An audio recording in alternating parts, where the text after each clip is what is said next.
G'day and welcome to the Investor Motivation Podcast. My name's Rob Goudie and joining me today is...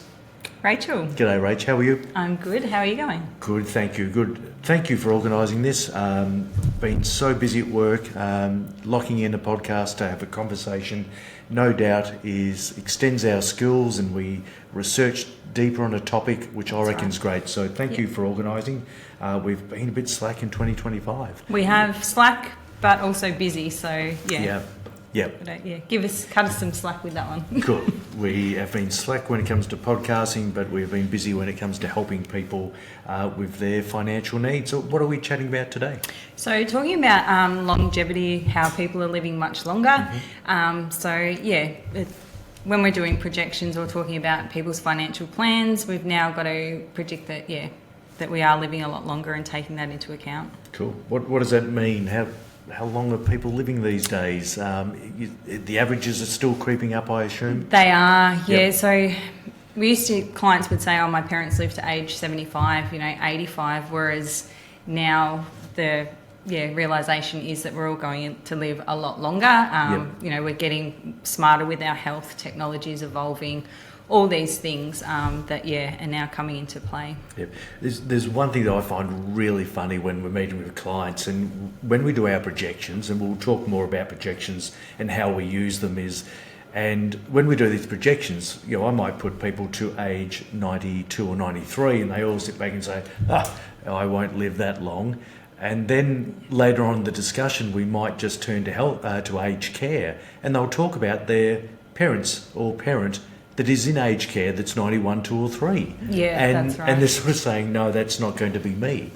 Bit of a contradiction there. Yeah, absolutely. Yeah. So I think it's around planning for this, Rach, is what we're talking about. It's not about saving up money for when you're aged.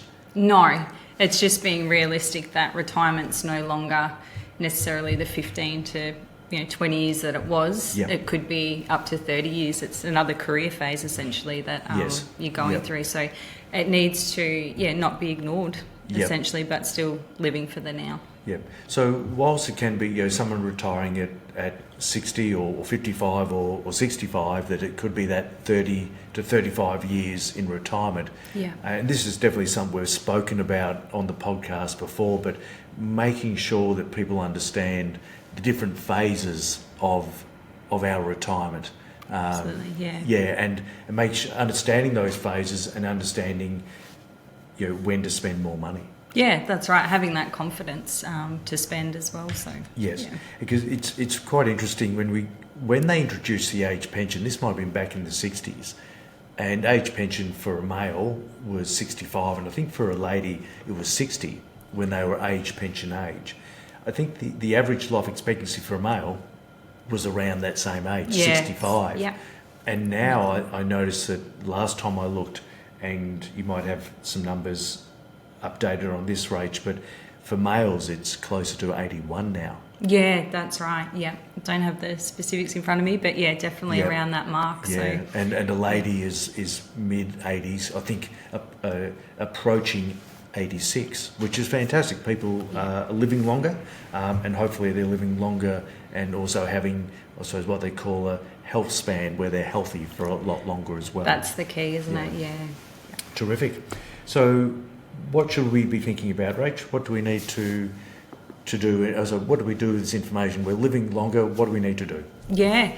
So one of the biggest things, I guess, that we come across or fear with clients is that they're afraid that they're going to run out of money. So we spend, as a lot of our time doing projections, which we'll go into as well, but just getting rid of some of that uncertainty that's holding them back. Yes. And making sure that they have the confidence that they'll have a regular income or paycheck as such during retirement. Yes. So project. Yeah. Do projections, and this is something that we've done extensively over the last 15 years in our business. We find as though the biggest aha moment is when we are projecting clients, lead up to retirement, then in retirement, that gives them the permission to know when to spend. That's right, and also come across clients that are still working, not because they love it, but because they're scared that they can't afford to retire. So they may be, their health is declining, but they're still working away, and they come and see us, and we can give them that reassurance that, hey, you don't have to keep slogging away. You do have that flexibility to retire now and enjoy the rest of the years. Yeah. So from the way that people invest, as we know in life cycle investing, if a lot of the industry super funds will have, where they're looking after hundreds of thousands of people, it's impossible for them to give personalised financial advice for everyone. So they have something that's called life cycle investing. So can you give an explanation of that, Rach, and I suppose your thoughts, good, bad or indifferent? What do you think? Yeah, so it's not one that I am a fan of. It works well potentially when you're younger. I was looking at a super fund the other day. So say if you're an 18-year-old, they'll put you in high growth, which is incredible. That's where we'd want younger people to be. What does high growth mean? So more orientated in growth assets such as businesses or the share market that will give you that growth, but also market volatility. And they'll be less in the conservative side, so your defensive cash and fixed interest. So obviously, short-term markets are always volatile because markets are liquid. You can trade in and out quickly on a daily basis. But on a long-term basis, it always provides us the highest rate of return. Yeah. And the conservative side of the portfolio is just there to help people sleep at night. Yeah. Yep. So with this life cycle in the example I was looking at my age, so in early 40s, they're actually starting to scale investments back. Oh, really? Already. Yeah. At 40? Yeah. Okay. And then as it went on, there was becoming less exposure to the growth assets. So with age, they were again scaling it right back. So wow. Yeah. So it is an interesting one, and I would personally rather have more control over my investments than being put in a bucket. Right. Yeah. So I suppose this, with life cycle investing, you get to 60 and then 65. More than likely, if you're in life cycle investing and you just let the fund do what they do, you're now in a conservative fund, which might be 30% growth and 70% conservative, correct, yeah. With 3 decades to live potentially. Yeah, that's exactly right, and that's what I saw in those numbers. Yeah, cool. So there's a cheeky quote from our investment mentor, Peter Thornhill, that if you're going to be really conservative in retirement and just invest into something that's not going to be volatile like a term deposit, his quote, and it depends how much you've got, but his quote is, you better die quick because your money's going to run out. Yeah. You're not. So I think this is a really important part, that if we understand what our investment time frame is, it allows us to invest in a way that you can still be growth orientated, because over the long term, we're going to get the best result there. That's right, yeah. Yeah, it'll help our money last. And I've seen this over my career, which is now over 27 years, that the people that retired and we invested appropriately, which is what I call investing appropriately, where you're allowing it to grow, 15 and 20 years after they sold the farm, that money is still there plus some, and they've lived off it. Yeah. Yep. And that's, like I said, the risk, if you popped it all in a term deposit, then, it's just dwindling away, not even keeping up with the cost of living or inflation. So yeah, absolutely. That's where the risk is. Yeah. So understanding your time frame is vital. Yeah. And it affects how you invest, or how you should invest, and which helps your money last, helps your money, more money for beneficiaries down the track as well, because that is, quite often an objective of retirees. I'd like to know something's there. Yeah. For the kids. The next generation. Very good. So that running out of money is a big issue, and that is, in our view, that is solved by providing great projections that are accurate and personalised to the person. Yeah. I find that there's lots of web calculators, but none of them never really speak individually to that person, to the scenarios. That's right, and being able to tweak large purchases or retirement age, things like that, take into account Centrelink strategies within Yep. our projections. What does it look like? And just say case by case for the client is so powerful.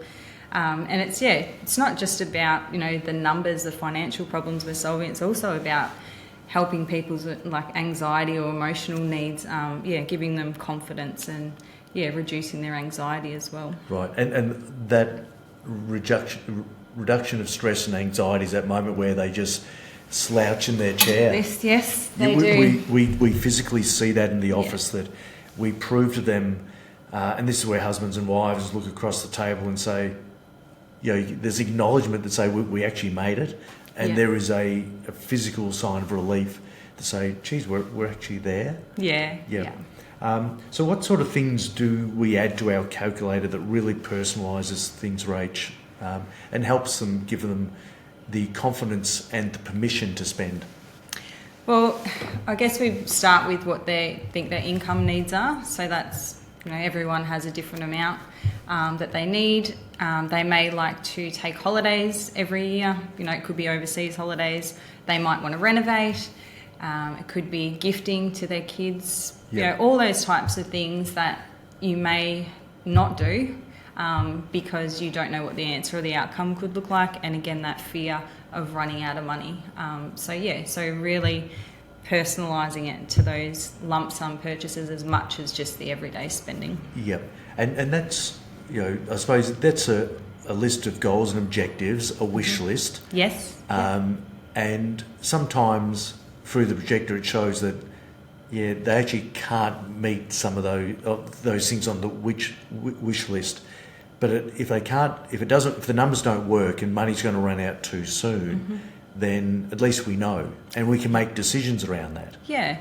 And it is, setting expectations with reality as well. Yes. Some people can go the other way. So it's saying, look, maybe not that, but think about what you value more. Right. Making decisions. Rach, spending plans. We thought I'll get you to explain it, but we thought we'd use a lot of them, but we don't. We don't, no. What is a spending plan? Well, it's not a budget, but it's more about, I suppose, giving clients a guide to stick to. So ones that could be not so disciplined, giving them a bit of a structure to go by. So not worrying about the small ticket items, but making sure the bigger ones are taken care of. Yes. But they're also not spending for the sake of spending. Right. So. And what we were thinking with a spending plan, which we've got everything lined up to implement these for clients, and I can think of one or two clients across a reasonable size financial planning practice that we've actually got the spending plan and they've signed off on. So what we're sort of doing when people just continually withdraw, spend too much, overspend, we've got something that says, well, they're aware of what's happening. And if markets do better, they might be able to increase what they spend, or if markets go down, we might need to reduce a little bit in terms of their expenditure. But we thought we'd use more of these, but in reality, we actually use this to encourage people to spend more. That's right. So again, it comes back to that psychological side of people that have accumulated their whole lives or sold the farm, not had much money to spend, actually showing them that they can afford to have that coffee or, go on a holiday, do those kind of things. So it's, important on both sides. So Rach, when it comes to doing the projections around, making sure that money lasts, and we've spoken about the three phases of retirement, the go-go years, the no-go, slow-go years, and then there's no-go. Now, we hope that 2/3 of everyone's retirement is go-go years, and then the other two take up far less.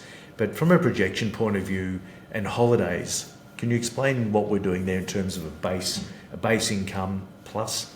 So we'll have, exactly that, their base income, but then they might say, okay, well, we want to go on an overseas holiday every second year. So they might say we'll spend 40,000. So when modelling on top of that basic income need, we'll allow those lump sums and stagger them early on in the piece, because we know as we get older, we have less energy, less mental capacity. It becomes more stressful to travel. Yep. So we're saying, hey, let's factor this in early on. Cool. So part of that projections, let's say 75 grand per year as a base, and in the first 10 years between 60 and 70, we tell our clients to go, and spend an extra 20 grand for each of those years doing whatever, doing something you enjoy.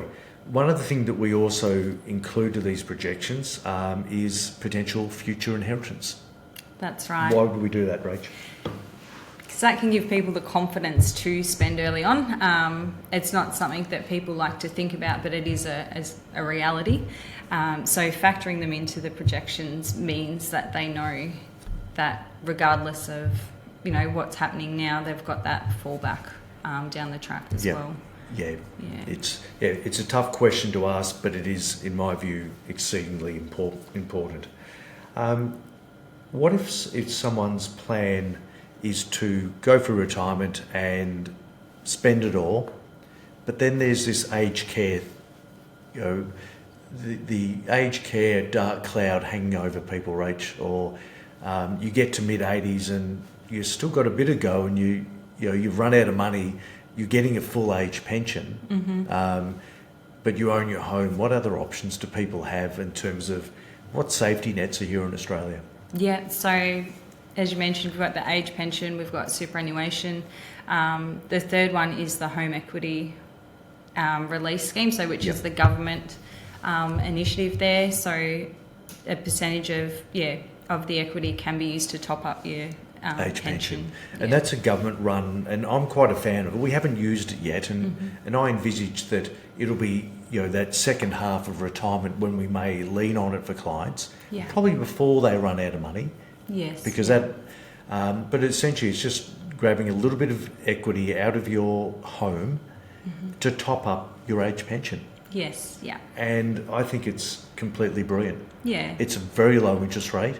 It's not something I would strive for, but it's nice to know it's there. Well, I suppose striving for it, that can be one of your goals, Rach, where I strive to spend all of the investable capital, having an absolute blast while I'm good enough, well enough to do it, and I just know that the age pension will be there for me, and then I can lean, if I still need a bit extra, and most people will need a bit extra when they go from being a couple homeowner, receiving 46 grand a year, and when someone passes away, that full age pension will drop to 31. That's tough. It is, because you've still got the same amount of expenses essentially to run the home. Yep. Good. What about I think this is something, while we're still working, we don't know the feeling around this, Rach, but I've worked my whole life, and I've seen this in conversations I had, particularly last week, which I think we had some conversations around that I've worked my whole life, I've made my money, now I'm retired, I'm solely reliant on these passive investments. If this goes bad, I can't remake it. Yeah. That is a massive fear that people have.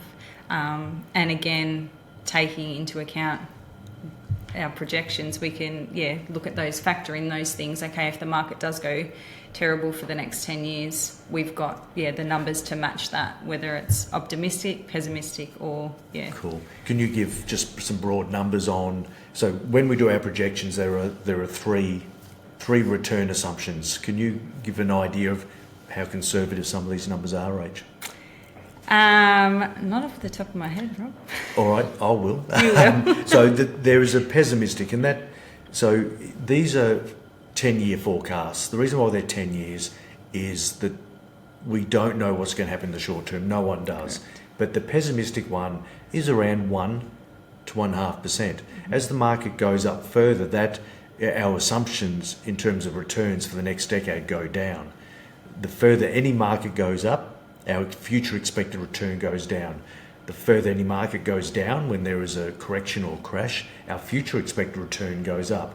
So our pessimistic at the moment is around 1.2%. for 10 years. A terrible return. Yeah. But that's factoring in some type of crash over that time frame. Yeah. And that would be the average. And then there's the base case, which is around 5, and then there's the optimistic, which will be around 7.2. And then the numbers come back to around 5.5 thereafter for the years after the first decade. So we're really taking into account where markets are at now. Yeah. So if markets go up, future expected return goes down. So we're not blind to valuations. And so we're wanting to prove that under the most pessimistic, which is very pessimistic, Yes, yeah. because we know that our portfolios have done and the markets have done exceedingly more than that over the long term. We just want to know that it's completely stress test. That's right, yeah, Yep. and take a conservative approach with it as Yeah. well. Yeah. Very good. Now there's all these interesting strategies of income layering, bucketing strategies. What are we talking about there, Rach? Yeah, so your income layering would be, not just being solely reliant on, say, your superannuation pension. Yep. You could get things like annuities, portfolios outside of superannuation, and your age pension, Cool. if that comes into as well. So it's all these different stacks, as it says, layering. Your bucketing strategy, that's where we're allocating funds for short-term expenses as well. So sometimes we might look at putting aside, say 2 years worth of pension payments for clients as well to fund that. Right. As an option. Another one that we look at sometimes are the guaranteed annuities. So again, they're not designed to be solely your investment, they're to be stacked with other ones. Yes. But they're not necessarily market linked. So as it states, it's guaranteed income for the rest of your life. Now they can be slightly illiquid, so hence why we need to make sure that there's other investments outside of that. Yeah. And they're a lifetime annuity, and they're the ones that if you live to 103, they will continue to pay out some type of indexation each year. They pay for your lifetime. Correct, yeah. Yep. So you're not solely reliant on, say, your Centrelink age pension. You'd always know that you had that extra Yes. layer of income coming through. And so they are a good product, but use them conservatively as well. Yes, and they can be helpful from a Centrelink point of view as well to increase age pension. Yes, yeah. Yep, fantastic. Very good. What other areas do we need to cover off on, Rach? We've spoken a lot about the psychology of it. I think we've covered a lot of it. It's really just acknowledging that we are going to live a lot longer, and that your traditional set and forget plans aren't necessarily going to be the case. We need to think a bit deeper. Also, enjoying life now, factoring that in so that we don't get at the end with regrets. Yep. Build memories to reduce future regret when we're too old to do anything about it. And for me, the key thing that where we add value, obviously we invest well for our clients, we structure things to reduce tax. All those things are lovely and people expect us to do that. But it's the proving via the projections.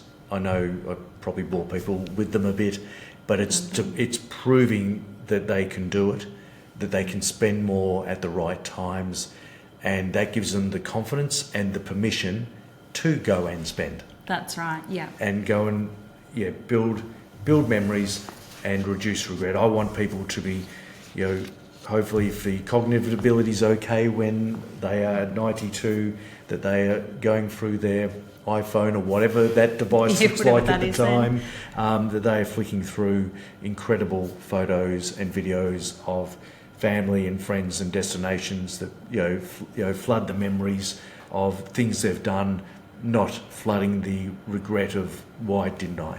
Yeah. And that's what we're aiming towards, because I definitely tell clients, when you get to old age, whatever that is for people, you will not give two hoots what you're worth. No, that's exactly right. Yep. Yeah, fantastic.